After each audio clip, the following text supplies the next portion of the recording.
আমার মা ছাড়া আর কেউ নাই। আল্লাহ গো, আমার এত কষ্ট কে নিগা দিছ? আমার মা 1 মাস ধরে ঘরে পড়ে রয়েছে। আল্লাহ গো, আমরা হলো গরিব মানুষ, আঙ্গ হাতে একটা টেয়া নাই, আমার মারে কিভাবে চিকিৎসা করুম? আল্লাহ গো, তুমি তো হলো গরিব মানুষের ডাক্তার, তোমারে ছাড়া আঙ্গ মারে কেউ ভালো করার না।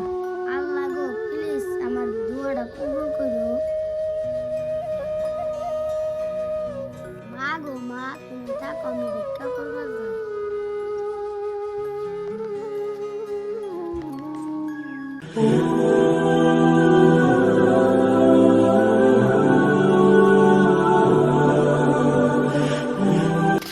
বাড়িতে গো আসো, নই গো ভিক্ষা দাও।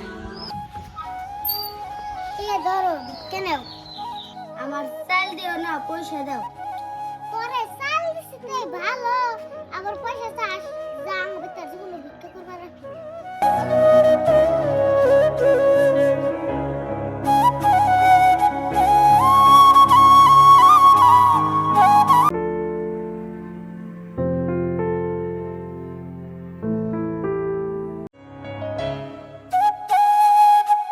ও ভাই, কিছুটা ভিক্ষা দাও না, আমার মার অসুখ হয়েছে, চিকিৎসা করুন। কে রে, তখন নিগা কি আমি টেহার গাছ করে থিছি যে যাই দিলে পড়বো? জান দিগা যা।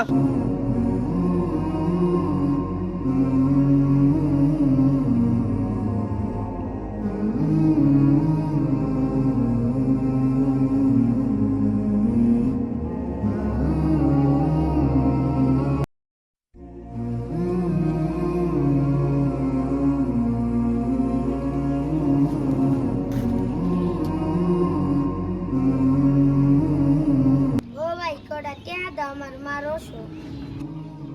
ও, তোমার মা রসুক কইছে খারাপ।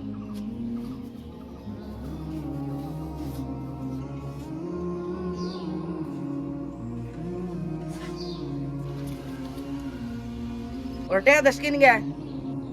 ওর মা রসুক, এজন তো রেটিয়া দিতাছি। তুই করে চিনস? ও মেয়ের বাড়িতে কাম করে টেহা নাই, ওকে তখন টেহা দা না, টেহা নিয়ে সেগর খা। থু, বাদ দে। ছোট গুলাহান আমার সামনে যদি মিছা কথা কইয়া টেহা খায়, খাই গে দে, টেহাটা দে দে ওরে। ছোট ভাই, অতি পাগল মানুষ, ওর কথা কিছু মনে করে না। যাও তুমি, যাও গা।